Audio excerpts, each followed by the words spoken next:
Ya, terima kasih saudara. Kita awali informasi pertama di Kompas Petang, saudara. Warga dikagetkan dengan penemuan sebuah koper berisi jasad perempuan di Cikarang Barat, Kabupaten Bekasi. Korban diduga menjadi korban pembunuhan. Jasad berjenis kelamin perempuan ditemukan di dalam sebuah koper besar berwarna hitam di semak-semak. Koper tersebut pertama kali ditemukan petugas kebersihan yang sedang bertugas di wilayah tersebut. Korban diduga dibunuh di lokasi berbeda sebelum jasadnya dibuang ke wilayah ini.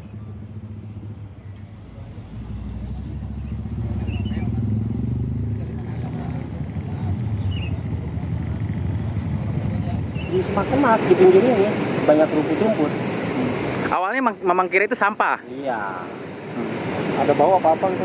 Enggak ada bau. Cuma mencurigakan gitu. Langsung lapor gitu ya, Bang? Nah, saya lapor ke korlap saya. Nah, korlap saya lapor ke Polsek.